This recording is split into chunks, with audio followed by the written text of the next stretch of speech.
O sea, quienes están tratando justamente de orquestar algún tipo de soluciones a todo lo que pasa en España y de paso a lo que ocurre en Europa, con coletazos que naturalmente tendrán también beneficios para nosotros. Lo vamos a intentar, porque podemos.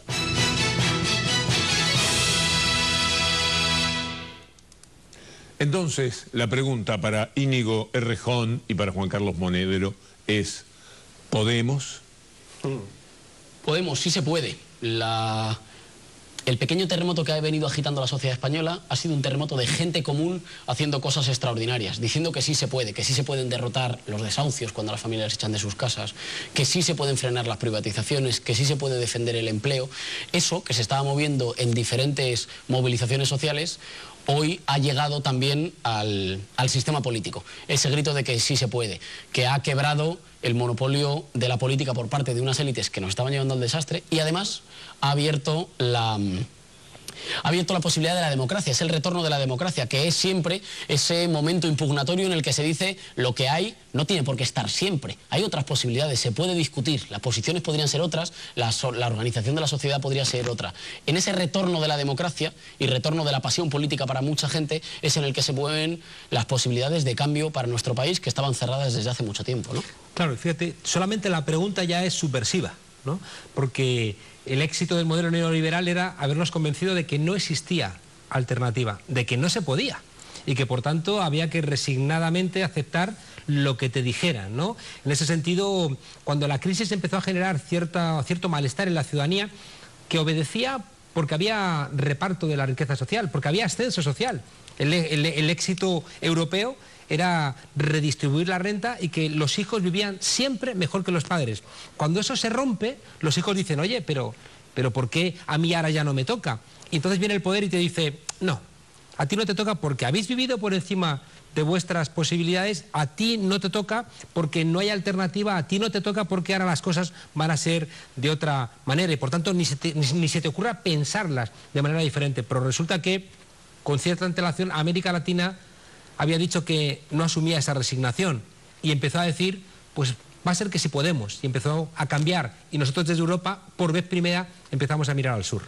Entonces, ¿hubo una ayuda de América Latina en nuestros padecimientos y en esa forma de levantarse de América Latina para España? Una ayuda intelectual, hay una geopolítica del conocimiento que ha cambiado, y es que quienes están buscando la posibilidad de recuperación de la democracia en Europa, digo recuperación porque está secuestrada por poderes que no se presentan a las elecciones y que deciden los destinos de millones de personas, y por eso pueden decretar el sufrimiento para millones de personas, porque no tienen por qué ganar elecciones. En nuestro caso, el Fondo Monetario Internacional, el Banco Mundial, la Troika.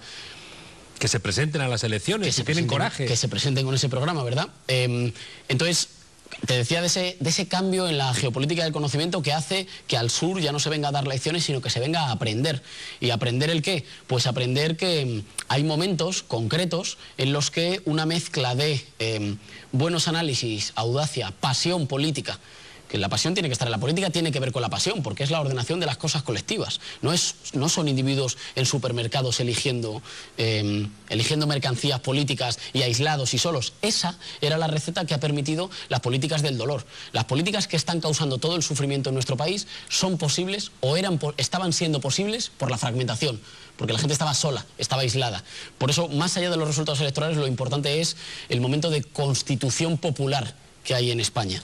Claro, y había que reconstruir el relato, porque si tú no te piensas de manera diferente, estás condenado a que te interpreten los demás. Lo decía Galeano, ¿no? En tanto en cuanto los leones no tengan sus propios historiadores, la historia de las cacerías la seguirán escribiendo los cazadores. Dijeron que era imposible que le plantaras cara a Estados Unidos, y en 2005 América Latina le planta cara en Mar del Plata y le dice a Bush que no, que eso no va. Era imposible que tú le dijeras a los militares de las dictaduras que podías juzgarlos, y resulta que aquí se juzga en Argentina a los militares y se descuelga, un militar descuelga el retrato de un militar torturador. Es imposible auditar la deuda y reestructurarla. Claro, es imposible auditar la deuda y reestructurarla. Resulta que aquí se hace. Todas esas cosas se impugnan, ¿no?, desde el continente latinoamericano, que sufrió con mucha antelación el modelo neoliberal y que también tuvo la fortuna de empezar a salir, curiosamente, también con algo muy de la época, y empezó a salir de este agujero con unos pueblos que iban ganando en conciencia y con unos liderazgos que iban acompañando a ese pueblo con ese mandato que decía también el zapatismo de mandar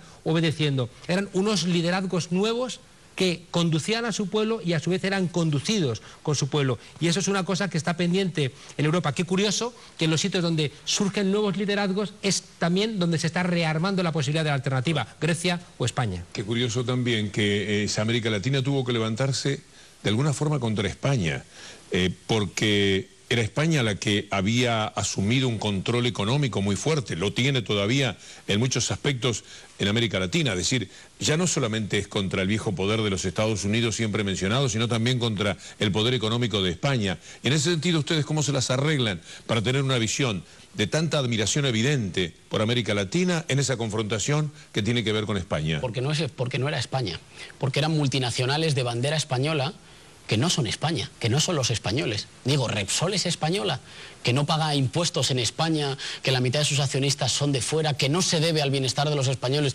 Repsol no es española, Repsol no tiene patria.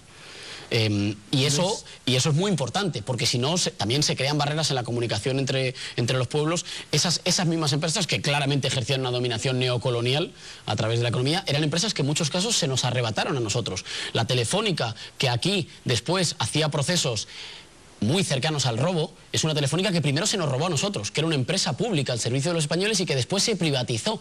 Y solo cuando se le entregó a los piratas se pudo dedicar después a las actividades de piratería aquí en América Latina. Claro, y la etiqueta de que son españolas no era sino un subterfugio para presionar más a los países latinoamericanos cuando querían recuperar sus riquezas, sus bienes naturales.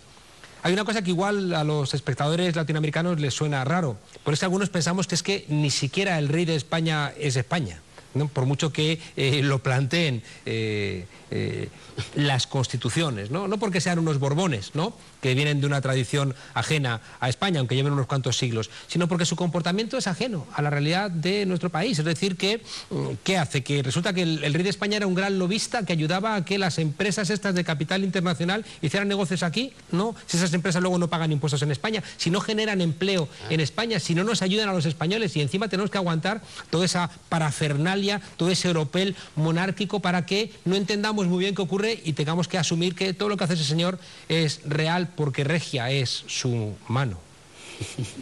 Por lo tanto, ¿qué se llevan ustedes cuando la palabra buitres rebota en España, en esta andanza por América Latina, particularmente por la Argentina? Hay una pelea central en torno a eso, que es una pelea de la que nosotros estamos, una disputa de la que nosotros estamos muy atentos.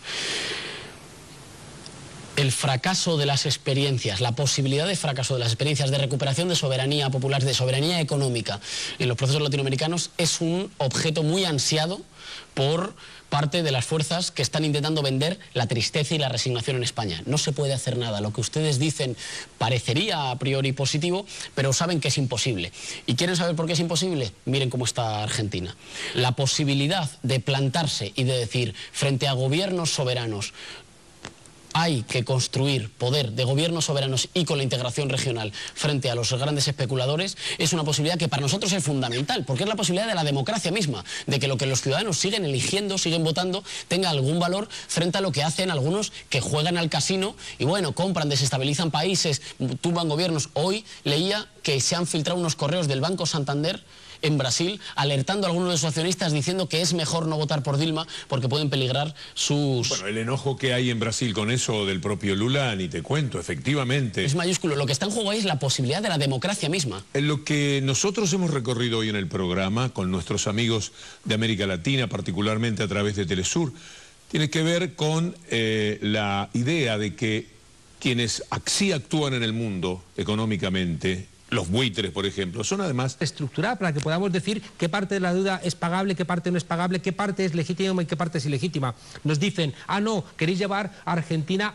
queréis llevar a España como Argentina al default, y Argentina nos dice, esa palabra ya no existe, porque la suspensión de pagos es cuando tú lo pagas, no cuando otros no cobran, y por tanto estás devolviendo a ese sistema de mafiosos el problema.